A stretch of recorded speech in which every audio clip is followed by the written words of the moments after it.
question, feel free to interrupt me with the question as we go along.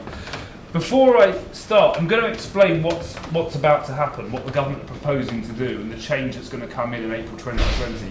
But I just wanted to point out that there is a chance, and it's probably only a fairly small chance, that it might not happen, because there's a bit of turmoil going on in Parliament, as you may have seen in the last few days. I'm not clear about how they're going to get a finance bill through. This would be part of a finance bill. There could be a general election. We could have a Labour government, in which case this would probably be the least of our worries if you're worried about taxation and business. But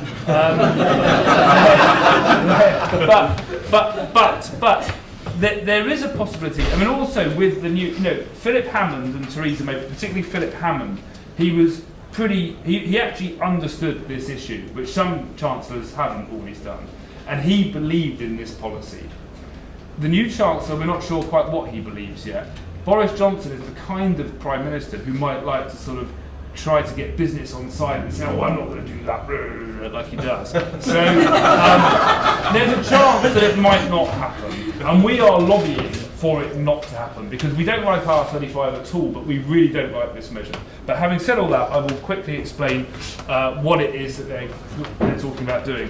Do people here know, who here doesn't know anything about IR35? Any show of hands? Do people here know a bit about IR35? Show of hands for that. And people know quite a lot about IR35? Okay, so everyone knows a bit. So I'm not going to sort of go, and also Tom's going to give a presentation in a minute where he's going to talk a bit more about the ins and outs of it, but I'm just going to quickly touch on it. So I like to say it's a deadly cocktail of complexity, tedium and importance. It's very boring, it's incredibly complicated, but it's also really important because it affects your tax position. Most of you are contractors here, right? I understand, this is our audiences here, so you'll already be a bit aware of this. It could really impact how much you take home, so it's very, very important. But it's very boring and complicated. It relates to tax. Most people hate talking about tax, and it's important because the government has prioritised this area of the tax system. I mean, at a time where Brexit's taken over and they're not doing too much domestically, they're still plugging away at this issue, or at least the Theresa May, Philip Hammond incarnation of the government were. Now, Tom's going to talk about this, so I'm just going to quickly touch on this. But IR35 status, it's all about making IR35 a tax rules designed to ensure that someone who would be considered to be an employee, were it not for the fact that they were operating via an intermediary, that's what was originally called the intermediaries legislation, that's the official name of it. And an intermediary typically is your limited company, sometimes referred to as a personal service company. So if you weren't operating like that, you would be considered an employee. If you just looked at the relationship, you say that's employment, and therefore employment taxes should be due. So IR35 is tax law, which is designed to say, okay, I know that you've got a limited company there, but we're going to ignore that, and we're going to get the tax that we would have got had this been an employment.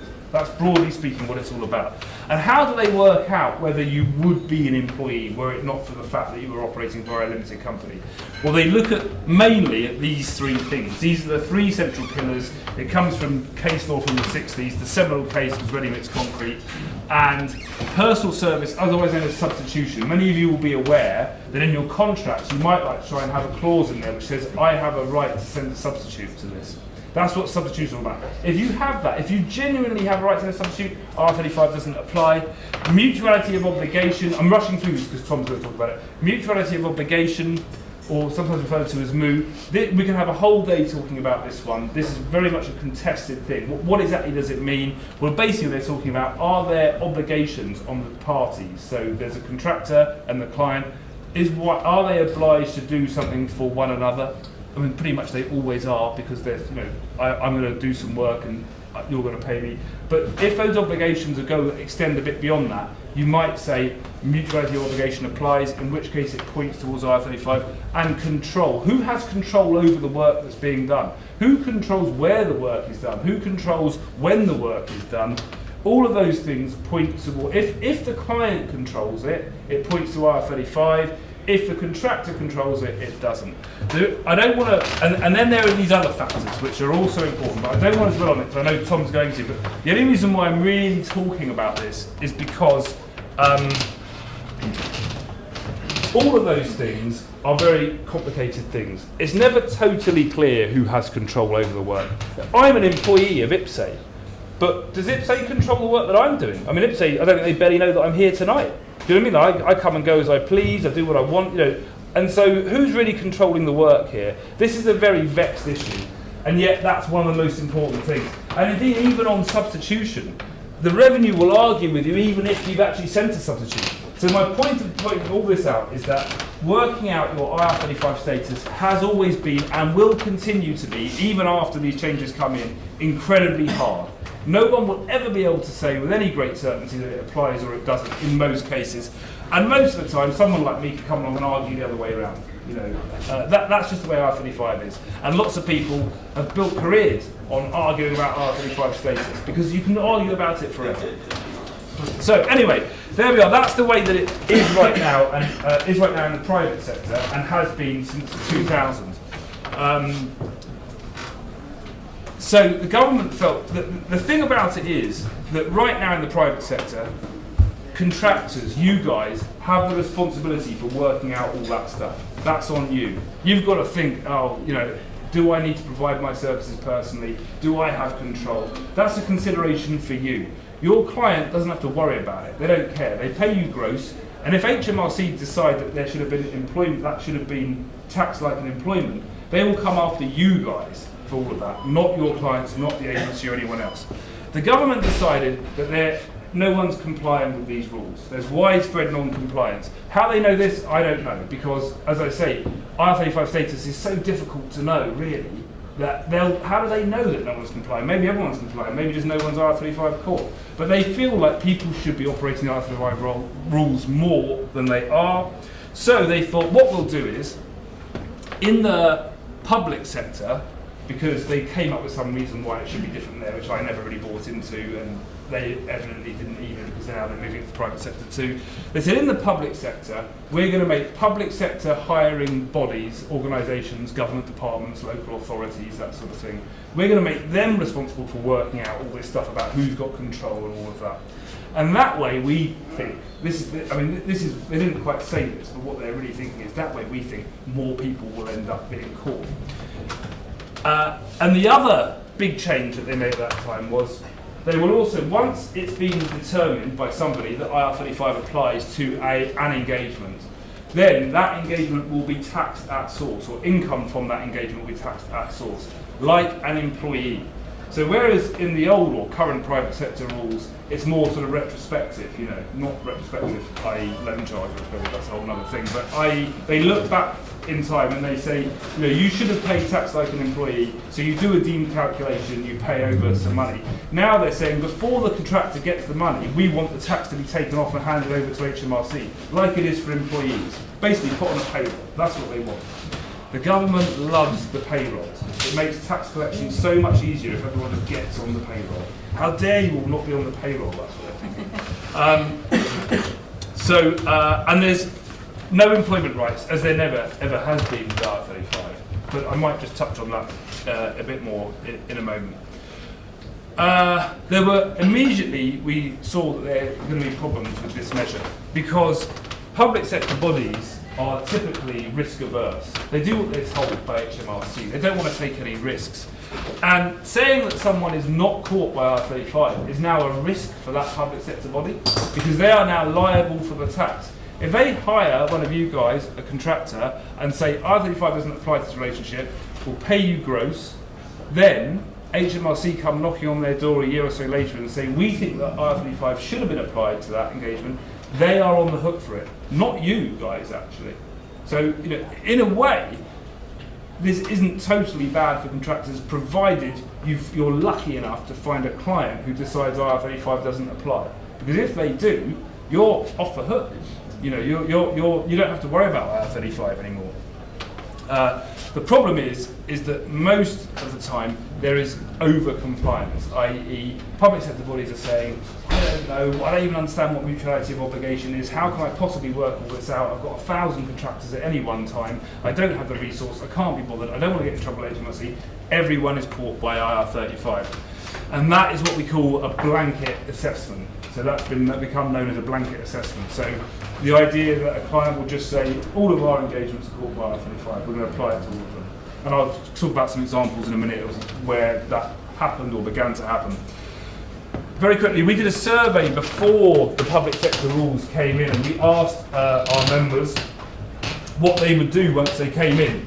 And, excuse me, and we can see there that over half of them said that they would terminate their public sector contracts. By the way, that wasn't what will you do when the rules come in and your client says you're caught by IR35. This was what you're going to do when the rules come in, and they're just saying, I'm not even going to get involved in this because I've got transferable skills and I'm going to go to the private sector where I won't have to bother having a conversation or having a decision made by my client. 4 in 10 said that what they do is that they would increase their day rate to compensate for the additional tax that they would end up having to pay.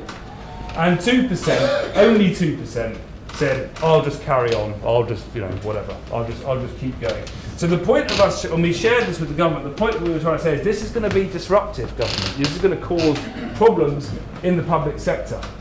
The government then introduced it, and we did then some research on that as well. But before I get on to that, about a year after it had been introduced in the public sector, but I probably am rushing a little bit, by the way, you all know, don't you, that the change that we're talking about and doing here, in 2017 it came in the public sector. Now they're saying we're going to do the same thing in 2020 for the private sector. That's what I'm getting at. The government did some research with a research group called IF, and they talked to 117 central government bodies. They didn't talk to agencies, they didn't talk to us, they didn't talk to contractors. So it wasn't the most thorough bit of research. They said that they found no evidence of blanket decisions. They said that this is largely positive. Basically, everything's fine, it's not too bad. But even looking at their own figures, 42% of those they asked said that the legislation had affected their ability to fill vacancies. So at the very least, they were saying, people don't want to come and work for us because they're worried about this IR35 stuff. But it was a bit of a whitewash, and the government said these positive results mean that we can go ahead and think about introducing this into the private sector. We did some survey work with the CIPD, Chartered Institute of Professional Development, and so we talked to contractors and asked them how they were doing, and those guys talked to, they got a lot of HR people who are their members, and they talked to a lot of HR functions hiring people basically inside organisations. They didn't mean it to be this way, but they ended up getting a lot of responses from NHS trusts. Something like 80%, I think over 80% of those who responded to them were from the NHS. 31% of the contractors that we spoke to said that they had been working in the public sector prior to the change, but they were not afterwards, which was good. That's what we wanted. So then we could ask them, so why? What happened? Why did you leave the public sector? And they said, and I won't go into all of this, but they said, I terminated my contract. I don't know if you can see this at the back. I terminated my contract before it was due to end because I knew the rules were about to come in. And that was 38% of them said that. The next one down, this is the last one I do here, I ensured that my contract would end prior to the changes coming into effect. So people basically saw this coming and thought, I'm not going to work in the public sector after April 2017. I'm going to move to the private sector.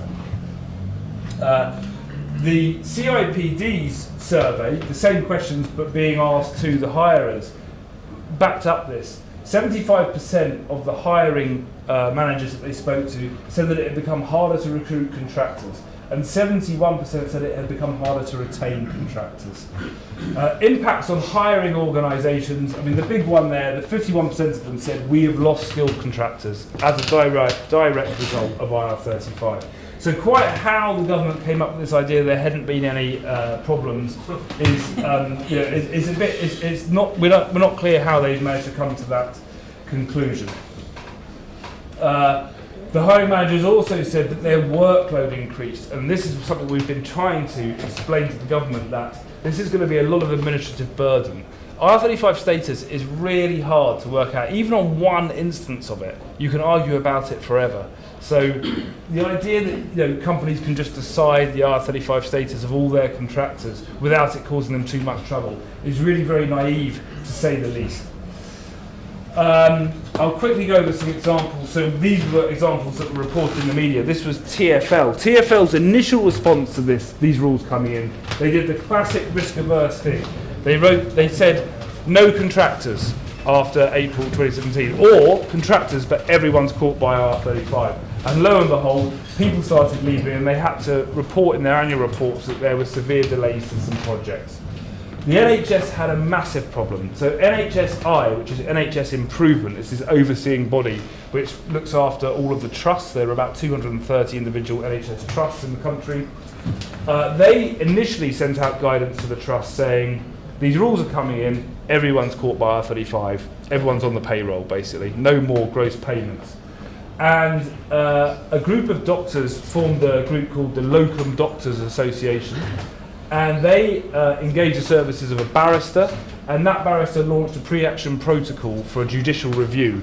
And that very quickly resulted in NHSI reconsidering their guidance and reissuing new guidance which said, no, you do have to consider each individual engagement. That's what the legislation requires you to do. There's a clause in there which talks about reasonable care. You have to take reasonable care when assessing an engagement. You can't just say all staff inside all NHS trusts have IR35 applies to all of them and claim that you're taking reasonable care in those assessments. So they quickly backed down on that one. And this was one, the UK Hydrographics Office, this sort of actually slightly preempted the rules coming in, but they what they do is they're based down in Somerset, and I think what they do is they're part of the MOD, they're an offshoot of the MOD. I think they do like nautical charting and mapping and things. And they don't have a lot of staff in there, a lot of contractors. They have 32 contractors, 30 of them walked out. They walked out and said, we're not working anymore because they pushed for the IR35. Everyone's caught by IR35. Everyone's going to go on the payroll. Despite these problems, Philip Hammond said in 2018, in fact, it was a bit before that they started talking in the media about it. It was only 6 months or so after it had gone live in April 2017. The government, who had said all along, we have no plans to bring this into the private sector. We'd all been saying to them, this is just a blueprint, you're going to bring it into the private sector. But I actually think if you're going to do it, it makes no sense to have it different in the public and the private sector, I have to say. Of course, within a year they were saying, yeah, we're going to bring private sector organisations into line with public sector bodies, and we're going to make the responsibility for the off-payroll working rules. That's another way of talking about it. It's all the same thing. IR35, by the way, is a nickname. It stands for Inland Revenue 35. It came from the 1999 budget that I talked about when it first came out. It was the number of the press release from the Inland Revenue. So it was IR35, and it's just a nickname. It's just stuck. It was called the Intermediaries Legislation, but then now they talk about off-payroll working legislation a lot. And they're going to, again, same thing. We're going to make clients responsible, not the contractors. Clients responsible. Contractors, they're not being responsible and voluntarily preparing it. There's a few new things to it. I'm getting towards the end of my slides, by the way. There's a few new things about the legislation. Probably the biggest one is that there is going to be a small company exemption. So if the end client is small, then the IR35 rules will remain with the contractor. So if you have a contract with a small company, they do not have to worry about all this stuff that I'm talking about working out mutuality and control and all of that. That remains with you, the contractor, as it always has done, or as it has done since the year 2000. Yeah. Small defined. Small is defined, so it's the company's house definition of small. So in order for a company to meet the small definition, they have to meet 2 of the following 3 criteria. Less than or equal to 50 employees, 50, less than or equal to £10.2 million turnover, or less than and equal to 5.1 million on the balance sheet. If you meet 2 of those things, you're a small company for the purposes of this legislation, and that end client does not have to worry about this. The contractor retains the liability and the responsibility as they always have done. How would a contractor know this? That's a very good question, because in the legislation there is no provision which makes the small company have to explain to the contractor, or indeed the supply chain, the agency or anyone else, that they are small and therefore they're not doing this. So a contractor may well be sat there thinking, is my client small and therefore I've got liability for this? Or is my client just unaware that they're actually supposed to be doing an IR35 assessment on my engagement and letting me know what that assessment, what that result is? And there's no way for you to know that unless you go onto Companies House and look up the information that I've just talked about. I think there are ways to find out, but it's a bit of an investigation, isn't it? We've said that they should have put in a provision for that, because otherwise people will have liability that they won't know where they've got it on. And that will end up in a bit of an argument, won't it? There'll be cases where they say, I thought it was you who had to work out all that stuff. And no, it's you. So however, the government's argument for not putting a provision in like that is that what they're saying is that if they put in a provision which said the small company has to explain to the supply chain or the contractor, then if they didn't do that, HMRC would have to think about some kind of penalty, or they might say, well, then the liability just transfer back to you. And because they want to keep small companies completely out of it, they've said we're not going to do that. So you can sort of see maybe where they're coming from, but I mean, the existence of a small company exemption I think is good. We think that everyone should be exempt because we think it's a nightmare. But the small company exemption is a kind of admission that this stuff is actually a bit of a nightmare to deal with. You know what I mean? It's kind of the HMRC saying, this is very, very complicated and hard for businesses to deal with, so we're not going to make the small companies do it. You know, well, it's all right if a big bank does do it or something, because they've got loads of compliance teams and they can work that out.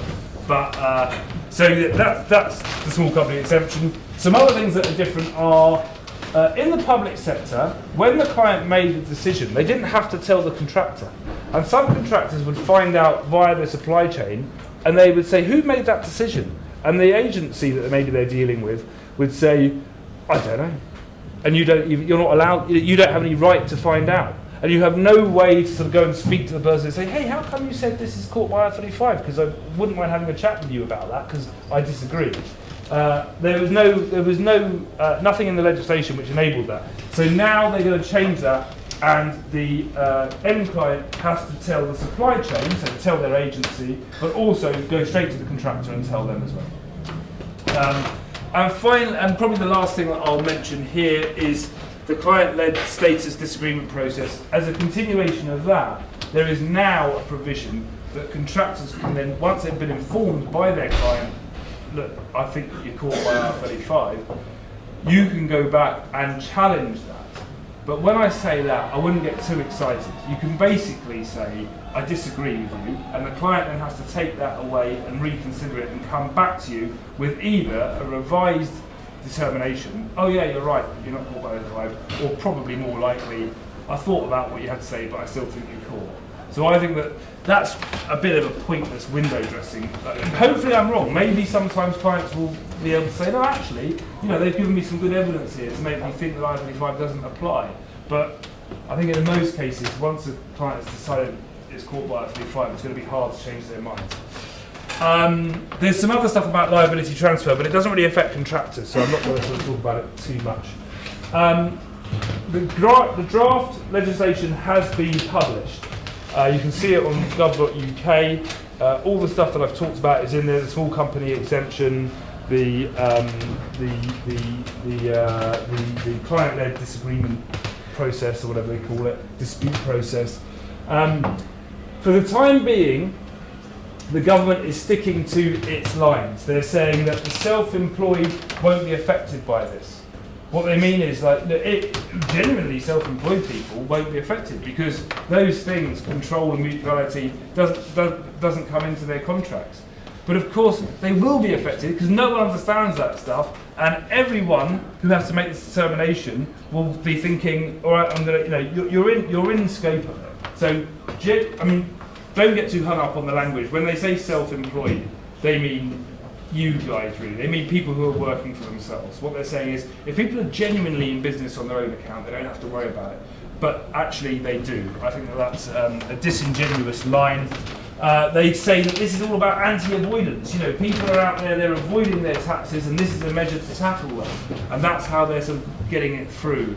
But they're ignoring all the problems. They say that it will bring in 1.1 billion in the first year. So it's quite big money. So, you know, really what this is about is the government fear people not being on the payroll. Governments love the payroll. Employers employ people, they look after them, they do everything for them, they give them their pensions, and they collect the tax and hand it over to HMRC in one big easy lump. It is so much easier from a tax collection point of view to get people onto the payroll. The payroll is all designed around getting the tax in. And this is what this measure will do. It will end up lumping people onto the payroll, even when IR35 does not apply to their engagements. That is my genuine belief. We may have some under-compliance at the moment. I don't think it's at the level that HMRC think it is, but I think that this will result in massive over-compliance. That's my view. I think this is just about the last slide. Just quickly to sort of say that, you know, this is coming in April unless something changes. We are still campaigning against this. We are saying that this is going to cause major disruption. We are working with the CBI. The CBI have asked for this to be delayed. You know, they recognise they're members of the clients. They don't want this. This is a nightmare having to work out all this stuff. This is going to restrict flexibility in the labour market. We've got the Financial Secretary to the Treasury speaking at the Conservative Party conference and our fringe event, so we're going to be asking him a few awkward questions there, see what he says. I may not quite have time to go into this one about Susan Winchester, but I believe that this causes problems for employment status as well. Maybe we can talk about that a bit later. Tom, be interested to get your views on that too. We're helping clients and contractors to get ready for this. We're fighting it on the one hand, but we also recognise that it's supposed to be coming in. We are out there trying to talk to clients and let them know, look, we've been fighting IR35 for the last 20 years. Just because it's there, you don't have to put everyone inside IR35. You can still hire contractors and you can put them outside of IR35. We've got some template contracts. They're very good contracts to use. If you organise your affairs properly with your contractors, IR35 won't apply. And that's it. This is my final thing, my sales pitch. If anyone here, is anyone here an IPSA member at the moment? Oh, loads of you. That's great. Okay. Well, anyone else, if you want to join up with IPSA, if you use the code IPSA Hubadoo there, because we have an agreement with Hubadoo, you get £100 discount off the initial joining fee. And join us and help. We're getting all our members to write to their MPs. We want MPs to be writing to the Chancellor and say, look, my constituents hate this. Why are we doing this? Why is a Conservative government doing this anti-business thing? You know, everyone hates it. It's very complicated. We always say we don't mind paying tax. We think everyone should pay the right amount of tax. And if you feel like more tax is due from contractors, well, let's have a conversation about that. But the idea that you're going to apply this nonsense set of tests, which no one understands, and then if you get that wrong, you fall into this pot, and if you pass it, you get into this pot. It really doesn't make any logical sense. And that, I think, is the end of my presentation. Does anyone have any questions? Yeah. Hi. Yeah, thank you very much. Lots of information actually for us to digest. So I'm one of the ECAA visa holders, right? It's a Turkish business person visa. Okay. Right. I'm an expat here. Yeah. Right. And I have right to live and work here with my limited company. Yeah. Right. Self-employed. Yeah. But I'm not supposed to, due to the nature of the visa, right? I'm not supposed to work permanently. First of all, I'm not. That's the type of the visa. Because I'm supposed to generate work in the UK, right? I'm supposed to, I'll set up a business. Right? Oh, okay, yeah. And the expectation is that I'll generate, more employment from. Right? Yeah. So also, I'm not supposed to work under IR35. Right. So when the legislation is in place, right? I don't think that I'll be surviving here.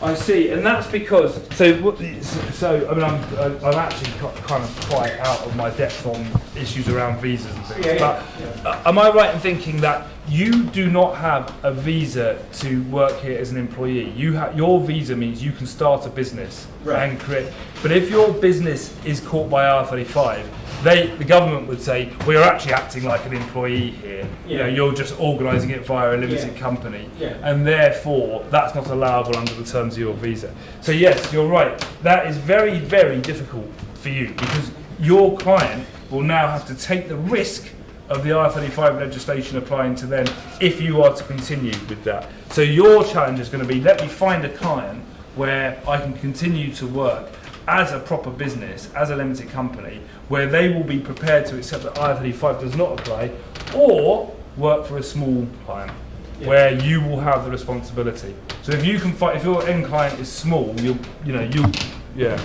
IT world, it's very hard, right? The vast majority of our members work for big companies. So the small company exemption won't actually help most of the people that we deal with. I'm aware of that. We have loads of people working in banking, Providing services to, not working for. Yeah, okay, yeah. Well, yeah.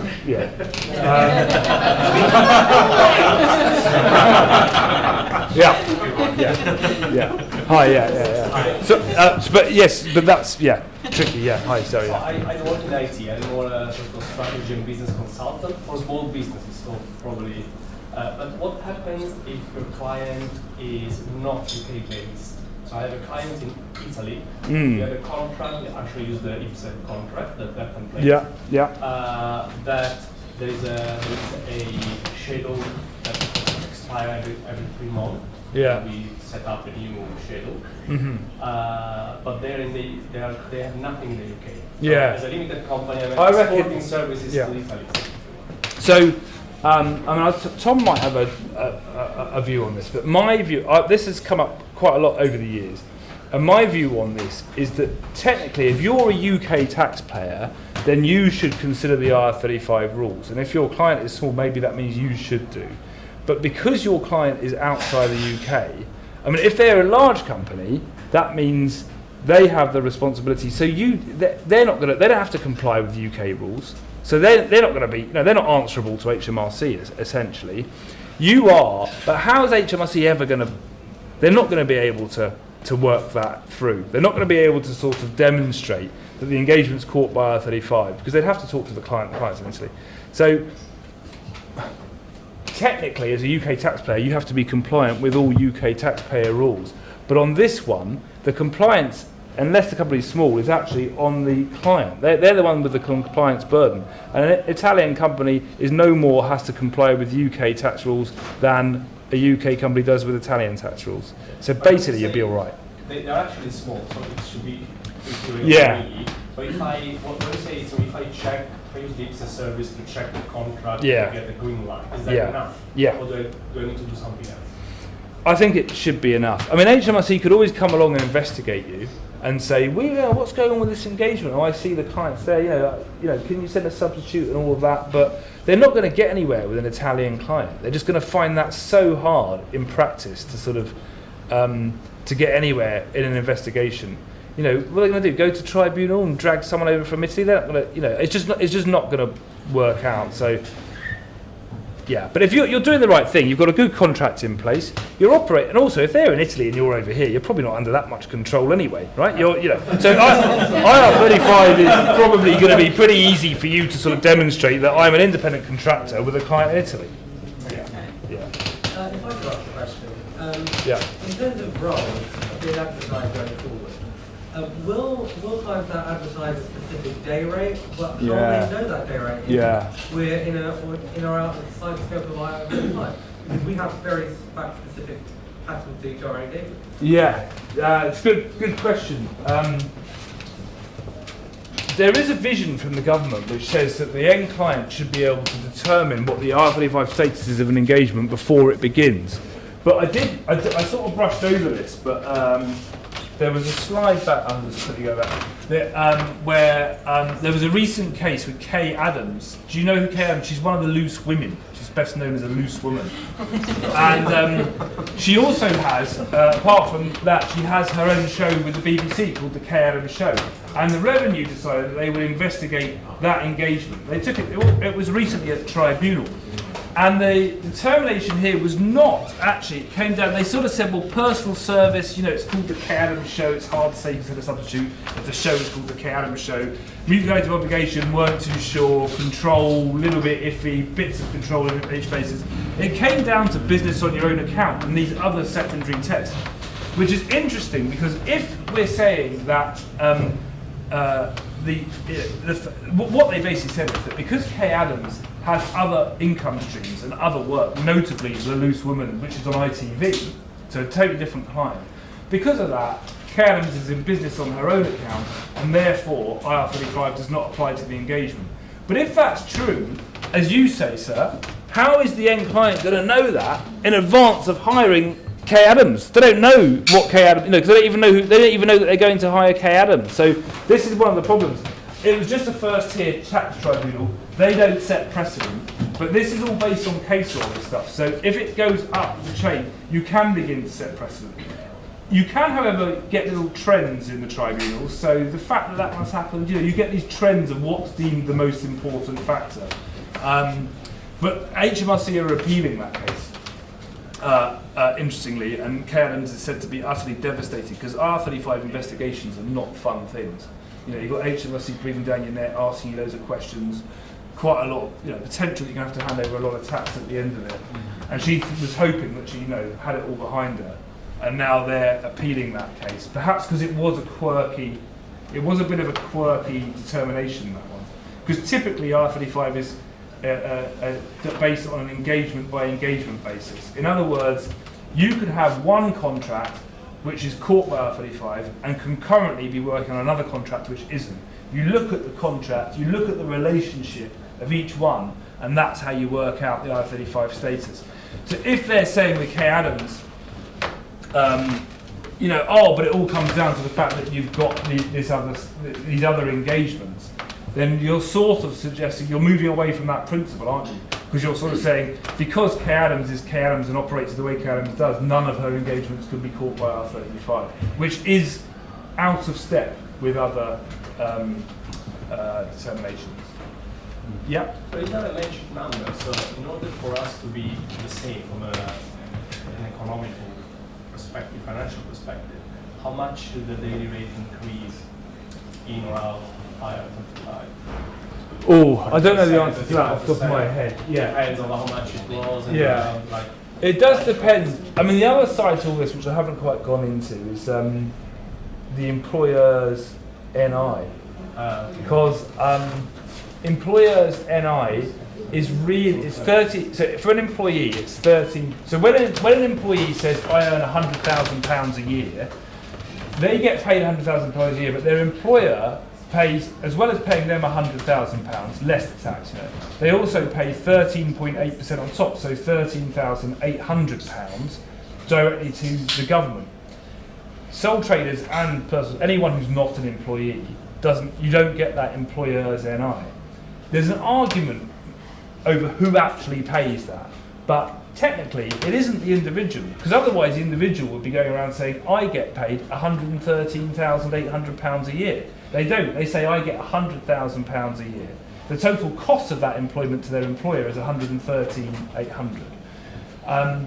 That employer's NI, that's the real chunk of change that the government is missing when people operate as contractors. So, in fact, if you look at how much tax an employee pays to how much tax a contractor pays, and indeed a sole trader, if you take the employer's NI out of it, it's not that different. The real money they're missing is that employer's NI. And in some cases, the employer's NI is not charged back down to the contractor. Someone else in the supply chain will just shoulder it. Not very often, I have to say, but I am aware that it has happened. Most of the time what they do is that you'll end up in an umbrella company, and the umbrella company will say, well, we've advertised a role at 500 quid a day, right? But we're now going to tax that off, so you're going to end up, it'll be net of PAYE, net of employees' NI, and we're going to have to pay the employer's NI, so we're going to make a further reduction so that we can pay that on your behalf. And by the way, apprenticeship levy too, because apprenticeship levy kicks in for large employers, and payroll companies are deemed to be large employers just because their payroll is big. Once your employers NI bill hits about 3 million, you tend to come into scope for apprenticeship levy, which is another 1 to 3%, and they'll take that off you too, because the umbrella companies operate on a margin of about 2%, so they can't afford to pay it. They're not going to pay the apprenticeship levy. Now, it's pretty clear to me that the government never intended for apprenticeship levy is supposed to apply only to the largest businesses, and yet here it is applying to the very, very smallest businesses in the UK, the contractors. It's crazy. I've lost the thread actually completely of what you asked me. Does that answer your question? Or? Yeah, I think our third speaker is going to have a few more figures around how much is paid to employees, etc., etc. So I think it's probably a good time. Should we end it? And we'll pick up any questions after. I think we'll get some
I'll keep things as brief as possible.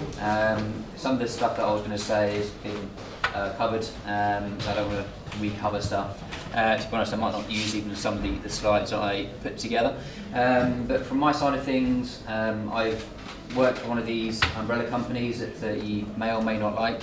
I've got about 15 years plus experience in the PSC side of things as an accountant and offering these types of services. Currently now work for a company called Enzyme, for a broker. We deal with end clients, we deal with accountants, we deal with agencies, and of course contractors, offering different services. Some of those are IR35 based in terms of the audits, reviews, getting them to be kind of engaged with the changes from 2017 and now for the changes 2020. And also looking to talk to contractors and the agencies to understand what they can't do, because to be honest, after the changes in 2017, these blanket assessments just happened left, right and centre. You mentioned TfL earlier. That was one of my specific clients at an umbrella company. And yeah, every single contractor was unhappy. I think is the only way that I'll say it now. And they didn't get a choice. Overnight, just changed, and their pay dropped, to answer your question, by about 20% on their net return. They're in limited companies. The average for, I'll say a decent rate without being obtuse or insulting, you're looking at about 70% returns, thereabouts, depending on how good or bad your accountant is, depending if you've got your wife, your partner, or whatever else on the company as well. And then your employment, you're looking at about 55 to 60% returns, thereabouts. So you're seriously affected by these sorts of things, which runs in line with the employment, the employer's national insurance. Obviously, the other thing you don't get on dividends is the employee's national insurance either. So you've got the double whammy of both, which is coupled together about 25%. But with a few tax reliefs, it works out about 20 generally overall. So not nice stuff. So from my side of things, again, lots of the stuff on my slides were going to be, what we do, how we can help, and those sorts of things. Common thoughts from April 2017. But they have been spoken about, so I don't want to bore you, and if who's coming out, I'll keep things a little bit more brief. But there are a few things you can do, and that isn't just going into an umbrella company, because lots of people won't want to do that. Not not many people are going to want to drop their pay, you know, get around those sorts of things with contracts. The tricky situations are going to be dovetailing your contracts to your working practices. So there's other ways of thinking, and that is, can I be employed but not lose all of the money that I'm currently earning? Or can I continue to use my limited company, but almost make that a nominee of something else that again will employ me, so I can still have my company because I like it. I like being a director. You know, that status is something I've enjoyed, and my name and my company is out there and it's well known. So there's a few different things that you can do, which aren't aggressive, that don't go with the loan charge, that was mentioned earlier, which is something that I would never advise doing. But you know, there are other things out there that you could possibly look at, and this is very individual, person specific, so I can't go into every opportunity, but something that is very popular at the moment, and I do put a little comment at the bottom about a fairly large pharmaceutical company which has had an IR35 issue, which they're now trying to fight. I did go to see them last week just to talk about some of the issues that they have. I wasn't seeing the directors and their legal team specifically, but their hiring managers, some of their senior guys there. It's a real problem for them. And this solution they're now looking into from a compliance side of things, so they've brought in their own legals and they're reviewing it. So I mentioned it to Tom and to Andy earlier, and they're very interested. And there's a few other automotive companies, one you mentioned earlier, again we're engaging with to try and roll this out as a general, you know, this service actually works. It's compliant, it's not aggressive. It doesn't allow HMRC to go, ooh, I don't like that. They probably won't, because they won't get the same tax that they want to get from PAYE. So there is a solution, essentially. BPO is a title that's been out there for a while. It means business process outsourcing. We've used the word cooperative because there is a share scheme behind it. It is not a service that I personally own. Much cleverer people than I have put this together, got all the opinions and all the legal sides of things. Putting it into a very brief context, essentially you would be an employee, hence IR35 no longer applies. You're acting within IR35, so apologies to single out one individual in the room, but you are fully employed. You would therefore get a salary, you would therefore get holiday pay. Yes, it would be from the contract value that you had secured from your agency. Apologies, but it is all in there. You know, you would have to go through a process of engaging with these guys, an interview process, probationary periods, all the standard stuff that you would expect as an employer. However, as the fact that you would be part of a share scheme, it is much more tax efficient. There isn't income tax on shares that are gifted to you, so long as there is zero value on the share to begin with. Yes, there is capital gains tax at the end. Capital gains tax is 0 to 20%, much lower than 13.8% employers' national insurance, plus 12% employees' national insurance, plus at least 20% income tax. It's all sounding a lot better. The general percentages, which are all at the bottom for the other services, through a BPO, would be about 75% as a net return. To an individual, you don't have to put your wife in there, or your husband in there, or your partner, or your daughter, or your son, or anything like that. It's just you get your salary, shares are allocated to you, and you can come out of it with circa 75%. I say circa mainly because some people might want slightly higher salaries, which will bring the percentage down. Some people might want to be standard PAYE and have, you know, the 57% there as a general rule based on a £100,000 a year contract. Those sorts of things, you know, are very, very personal, but it is an individual solution. We can also look, very similar to, I imagine Tom can look at your contracts as well, and we can talk to your clients directly with your permission and see if we can do an assessment for them and actually say, this is our opinion. You know, we've got quite a lot of experience in this. We do advise for the BBC, for KPMG, EY, for the people that actually back off Enzyme's ETC tax. So they've got quite a lot of good reputation to fall back on to say, we do this stuff already, this is what our bread and butter is. So if you needed help from that side of things, we can help too. So yeah, that's kind of where I was going to leave it just for now. I'll open up to questions, and I've got quite a few blank faces that are going, I don't quite understand. But I've tried to keep it as brief as possible whilst giving you quite a bit of information without going over ground for a potentially third time, which I seriously don't want to do because I'm not a lawyer and I haven't lived and breathed this stuff. against the government, should we say, like Andy has. So I'm in over my head with that. Yeah. Just a quick one. So you mentioned the pharmaceutical coming up, but that's GlaxoSmithKline line. They've just been pulled in 1,000 people. 1,500, yeah, absolutely. 1,500, that is, yeah. So they all got written. So what happens? Where do they stack? You're talking about 1,500 people. They all work on specific skill set. Yeah, absolutely. They're supposed to just go permanent, or? Well, GlaxoSmithKline have actually officially said today, potentially yesterday, that they're going to fight it. They're going to put a formal response together and go back to them, because let's be honest, if they didn't do anything, which contractor would then want to go and work for them? Let's be honest. And from exactly what you just said, I'm of the opinion, and you may differ, you may not, that actually there is a certain population of contractor that is acting outside that should be inside. And that's what this legislation should be attacking. It's doing it very badly, and that's just HMRC. They do everything very badly when it comes to contractor tax. But it is essentially, GlaxoSmithKline would be well versed to go, we'll assess every single individual and we'll give our opinion of what they should or shouldn't be. At the moment, it is the individual's responsibility. There's no question about that. So again, if I was one of those contractors, I'd be going, let me get an assessment for myself. Let's go through the assess tool. I agree, it's terrible, and it is very, very biased, and that's been proven time and time again in case law as well. But it would be getting those things in your armoury to say, look, this is my contract, this is my working practices, this is the opinion that I have based on where I am. GlaxoSmithKline agrees with me, hopefully. However, their opinion doesn't really matter right now. And then should HMRC have that from 1,500 people, they're not going to want to fight it. They might just pick one or two very highly paid people as a kind of landmark case, is what they would be trying to do, I'd imagine.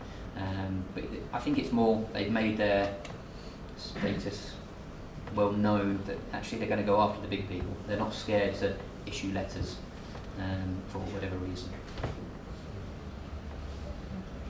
So I think explaining how your solution would help, say, GSK, So for example. the solution helps in the simple fact that most, say, based on those figures, most PSCs, you'd be getting about 70 grand back in your pocket.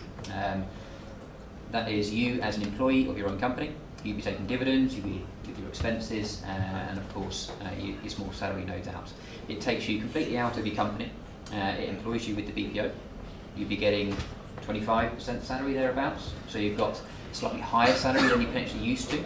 Make sure your stamp duty and those sorts of things are paid, that you're on HMRC's radar. Actually, you've moved from one place to another. So yes, they're getting some of their money instantly, so they're reasonably happy there.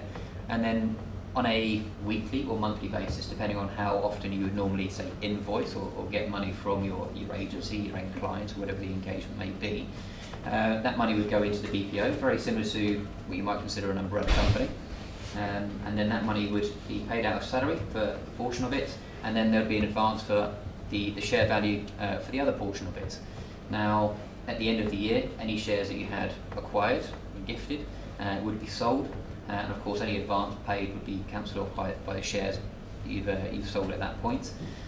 A self-assessment tax return would need to be completed, again, by the BPO, all covered already, and any capital gains tax owed on those value of shares payable. So your take-home pay is still 75%? Absolutely. After everything's considered, that would be your take-home. So that's actually 5% higher than what the GSA would be outside of the household. Absolutely. This model is, broadly speaking, based on how a lot of the banks work for their board level individuals. Some would call it a JSOC in that arrangement. Lots of companies have EMI schemes as well, to again, broadly speaking, version of these. John Lewis, Waitrose, again, share schemes that are very commonly known about, but just not in detail. Use exactly the same measures, compliance and all those sorts of things to allow their guys to profit from the company growing, which is the whole point of the BPO, but also to be marginally more tax efficient as well. Is there a threshold though to know that below which maybe this is not worth? About 35. 35K. Very low. Absolutely. Below 35, it's just not really worth the hassle of moving out of PAYE. That's the simple. It still works below there, but it's just honestly no point. So I'm just looking at the percentages there of PAYE and stuff. Part of my business model is I stretch my money across in between contracts. Is that going to be a possibility? Depend, when you have your limited company, I imagine you leave some profit in there, you mean, and stretch it across tax years, or? Yeah, I'm just wondering how I stretch money, other I'm going to be chasing HMRC, because it takes 18 months to claim back from HMRC if you overpay tax. Okay, so you generally wouldn't overpay, let's say, or at least not too much, but for the simple fact that your salary is still quite low. So take this example, salary would be about 25,000, tax payable on that about 5 potentially. So the maximum you could overpay is 5, depending on what your situation is, but it's unlikely that you'll be overpaying. But because you'd be paid 75%, let's say, you'd have that in your own account. So if you had then a downtime of 3 months where you weren't contracting, it would be up to you what to do with your money that you'd already been paid, because the money you have, you know you can spend. Okay. There's no, I have a business account which I need to leave my VAT in, my corporation tax, my personal dividend tax and all those sorts of things. You haven't got that worry. Basically every bit of money that you have, you can spend. How would that potentially work if you still need to maintain your limited company for other business? Okay. So from that side of things, it's very simple still. As long as your client, and let's be honest, they're the ones in the driving seat with all of this. If they are dead against you having a limited company and they're going to catch you inside, again, we can have a conversation with them. Your company would be a nominee of the BPO, which basically means the money just flows through your company for that particular assignment, which is what the important factor is there. You would need to leave, you know, a marginal amount of money in the limited company to make it all stack up. You know, why is the company there in the first place? Very much like an agency, you need to leave a couple of percent in there. Yeah, it's more like, so I've got contracting clients, but I've also got other. Yeah, but for that individual completely one, outside of contracting, you then have the BP off the back. So all of your other incomes would still use your limited company in exactly the same way that you currently do, and you then have this 2-3% of your contracted assignment that you'd found for the BPO company, and you could go to them and say, look, I'm using this outsourcing company. My limited company is there just as a nominee. You know, you can have relevant contracts in place to confirm that actually it is just a nominee company. I'm not an employee of that company at all, and therefore please pay me gross, because IR35 should not be deemed on the entity itself, it should be on me personally, and I am actually employed, but these guys employ me, and therefore all the work is being outsourced. So we can have those technical conversations with the hiring manager or their legal team, whatever it may be. Plus, if you are a landlord or you do multiple assignments all over the place and it's just one problematic client, let's say, you know, that one assignment would go through BPO, all the other ones would stay in your limited company. And we could either be the accountant to aid you with those books, or you could maintain your current accountant. We don't mind either way. So if you choose an inside contract, you have to have a word or some sort of agreement with the employer in order to be able to. You would have you'd have an employment contract, absolutely, and then the BPO would have a contract with your agency or your end client or whatever the next engaging party was. So yeah, they have to have a contract with the employer as well. Of course. So you'd want that for protection to yourself. So yeah, everything has to. If you engage with an umbrella company, you'd want an employment contract. Then that umbrella company would have a contract with your agency.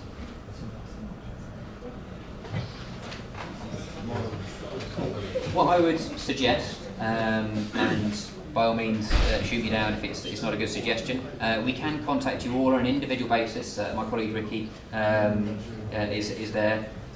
Give you the weekend to think about it. I know it's Thursday, therefore Friday tomorrow, but rather than doing it tomorrow, that's a little bit soon, we can give you each a call independently and go through your own situations. Talk through a few more questions that you may have thought about, you may have spoken to each other on those sorts of things. Tax is, as you said, quite a boring subject, but it is very important, and money is very emotive as well. So what we're not here to do is go, you must use this, because that's not the right thing for everyone. However, what we can do is go, we've got 5 or 6 different options that you may be using, you may not like, however they are options and they are available to you. But for certain individuals in this room, one option may not be as good as another. And what we can do is just talk you through the different options that are available, but also good for you as an individual, plus give you a few illustrations specifically on your contract values, how you work and those sorts of things. But we can do that from Monday onwards next week. We can either grab your details from Hubadoo, or you can leave them with ourselves. Obviously, if you don't want your details to be passed, let the guys know from that side of things. Because obviously you don't want to be doing any GDPR issues and those sorts of things, but by all means do shout, and we can do it that way around. If you're all happy, by all means show of hands if you're not happy, or just go to the guys at Hubadoo direct and go, absolutely not, don't give them the details. Okay? To say lots of individual questions. I don't mind answering questions, but I'm conscious of time. We'll have a better idea on the 7th of April. Pardon? So we'll have a better idea on the 7th of April. Nice. Absolutely. The good thing about this is you can keep your company and have that unchanged, and therefore if you start engaging this way, you either don't have to or you don't like it, you can go back to just your company. I'm speaking with a lot of accountancy firms. I spoke to one earlier today in the Heathrow area. He's got 800 guys like yourself that are primarily in the medical arena, that are in the private sector still, that he's just going, I'm going to lose these clients. What do I do with them? I can't advise them legally to do anything apart from PSC, because that's the restrictions I'm under as an accountant. Therefore, he needs a third party to go, these are the available options.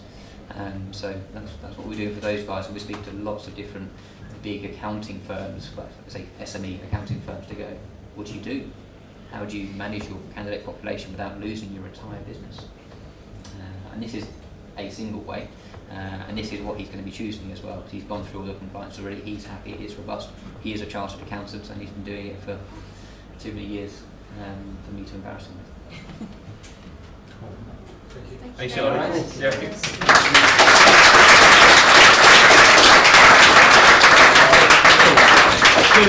you for coming. We've got some food and snacks right there at the back. There's some drinks over there. So, I mean, the guys are here for a bit, so if you've got any questions, just mingle with them. Any questions for us, let us know. And if you're not part of the Hubadoo community, feel free to sign up. Yeah,